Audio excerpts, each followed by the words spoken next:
Welcome to a movie recap by Claed Entertainment. Spoilers ahead, please sit back and enjoy. Claed Entertainment will be recapping the movie, The Tomorrow War, released in 2021. Please sit back and enjoy. The movie starts off with our main character Dan Forrester falling from the sky into a swimming pool. We're then taken to 28 years earlier at Dan's house where they are having a party.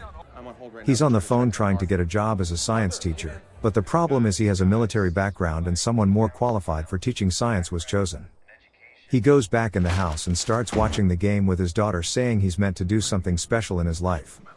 Everyone focuses is on the soccer game as one of the teams is about to score until some crazy magical lights appear in front of the players as soldiers come running out. All of a sudden we have a squad of soldiers telling the crowd, "We are you, 30 years in the future." They are losing a war, and have 11 months left. The squad leader says, "We need you, you are the last hope." We're taken to a newscast where it's been 12 months. We hear we have many jump facilities around the world and we send our first 1,000 soldiers. Only a few survived and came back from fighting white spikes. Only half the people are qualified to jump, so civilians were recruited. Less than 20% of the people return from missions.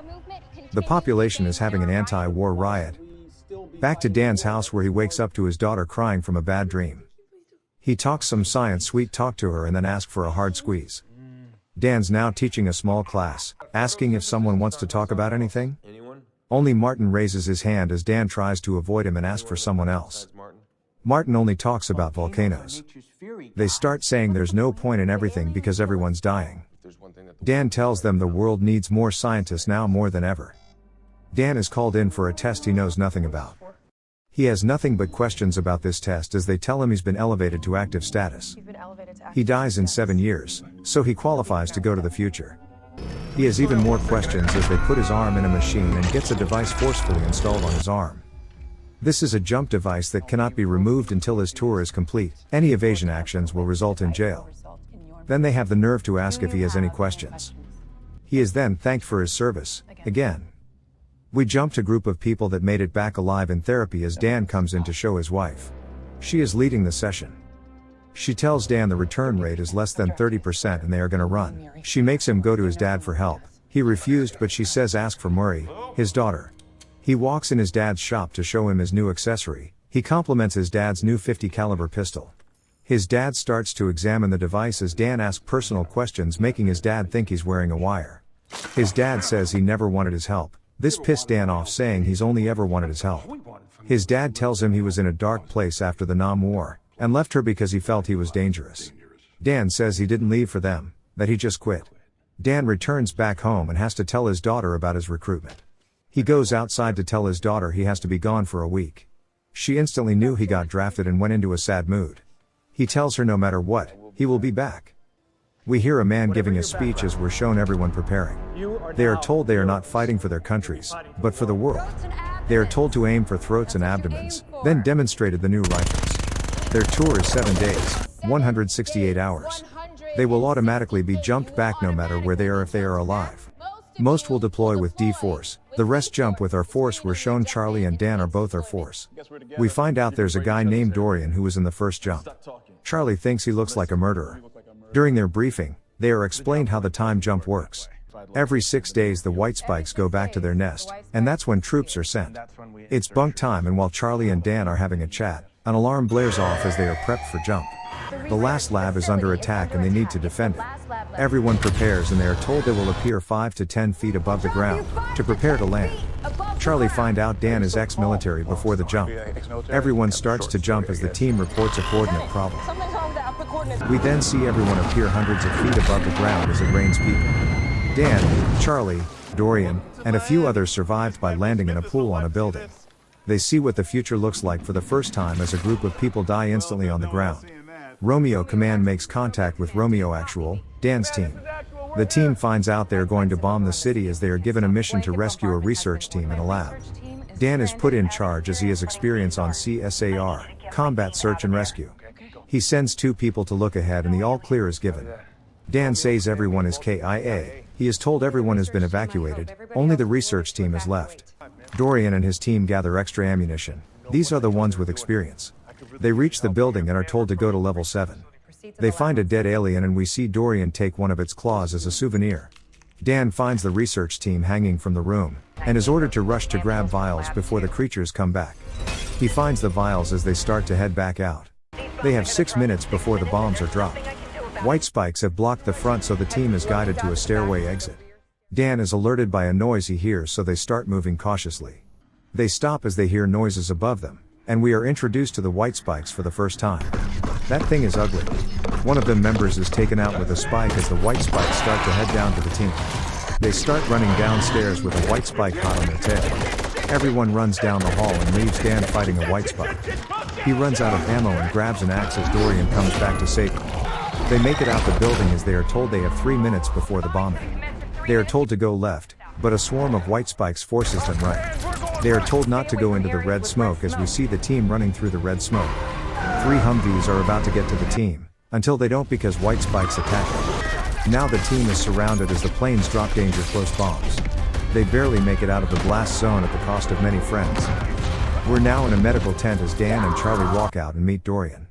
Dorian tells Dan we lost more trying to save one. 2 officers tell Charlie and Dorian they're gonna jump again and request Dan to go with them. Dan meets Colonel Forrester and finds out it's his daughter. He finds out she went to MIT and basically surpassed him in knowledge. She tells him, within the next few weeks the human species won't exist. She says he's not there so she can spend time with her father. She brought him there for a reason. He wants to know the reason. She said she'll tell him when he needs to know. She then shows him a female white spike on a computer and explains they only fought males. She then introduces Dan to a squad and requests full armor for him. Their mission is to capture a female white spike. The toxin kills the males, but the females can survive. They want to study her and hope to find something that will kill them all. They take off to their destination in helicopters. Colonel Forrester says the white spikes were just here one day tearing up Russia. 3 years later, all major continents were void of life. He tells her he was told he dies in 7 years. That was the last time she saw him.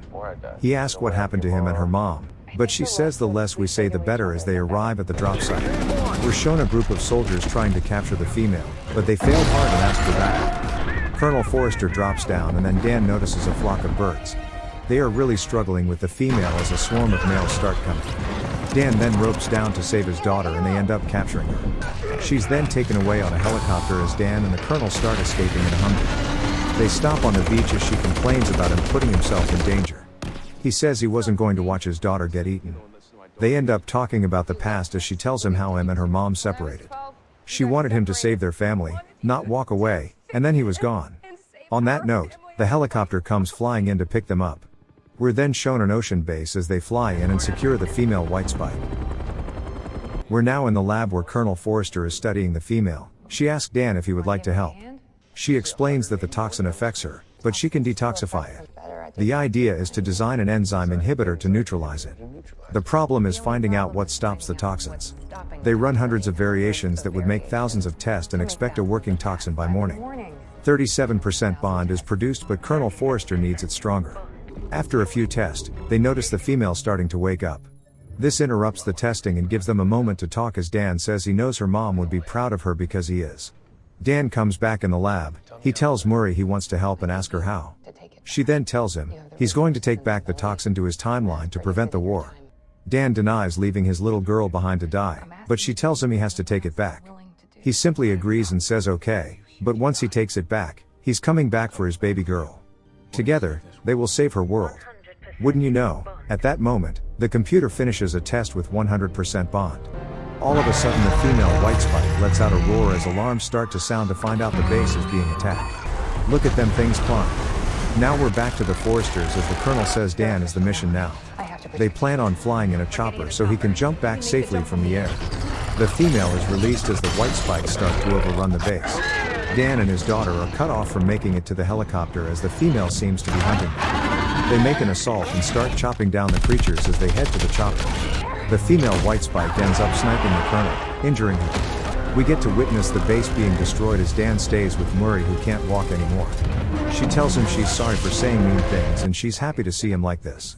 This is how he was when she was a kid. This is how she remembers him. He demands her not to quit as the 60-second timer strikes on his device. She hands him the toxin saying he has to leave her. They were never going to make it. Saving the past is saving the future. Just at that moment, the female white spike we forgot about shows up. Before she can reach Dan and Murray, The base starts falling to one side, making the white spike slide down, grabbing Murray on the way. Dan makes a badass dad leap and grabs his daughter's hand before she falls, just to hear 20 seconds before jump. Dan loses grip and Murray starts to fall, but being the kind of dad Dan is, he leaps after her. It was disappointing to see Dan be recalled before reaching his baby girl. Everything is muffled and blurry as Dan comes to his senses. He tells them he brought a toxin and asks where it was. She said his death grip wouldn't let them take it. He finds Charlie and is glad he made it, but Charlie breaks down and says he hid. We get to see Dan unite with his wife as they walk inside. The first thing he sees is little Murray run down the stairs and show him a welcome home picture she drew the day he left. She said she knew her dad was coming back as he grabs her and holds her. Dan's wife catches him staring at Murray at night. He tells her he saw their little girl all grown up and worked with her. They then rack their brains trying to figure out how the aliens arrived in 2048 without ships. They end up thinking we didn't find their ships because we were looking at the wrong year. Dan meets with Dorian at a bar who's drinking, saying they did it all for nothing as the news shows nothing but mayhem on the streets. Dan says he's doing it to save his daughter, and if he has to save the world to do it, so be it. Dorian and Dan end up going to Bookworm Charlie to investigate a claw Dorian brought back from the future. Charlie finds out that there is volcanic ash on the claw, and the ash is from China. Dan asks how that could happen. Charlie responds with, "Do you know any volcano experts?" We see Dan's light bulb go off as he remembers his student Martin, the volcano expert. He asks how a creature only from Russia gets volcanic ash from China under its claws. Martin says, it would have to be from the Millennium eruption. Martin tells them the Changbai volcano erupted in 946 AD and covered half the world in ash. Dan asks, can you pinpoint that location? Martin snaps, asking for a laptop. Charlie is amazed as he says, I love this kid. After pressing 5 keys, he shows them the largest glacier in Russia containing ash with depths up to 400 meters. At this moment, Dan and Charlie figure out, they've been here the whole time. They have Martin run an ice melt projection over Russia and find out the creature's thawed out. Time to go to Russia, but their superiors laugh and say, Russia is closed, we're lucky if we don't kill each other off before the aliens get here. Charlie says, they need a plane and a pilot willing to commit an international felony. Dan just nods, time to see his dad. Dan tells his dad, I need a plane and a pilot to fly undetected into Russian airspace so he can get a team of soldiers on top of a glacier to find an alien spaceship.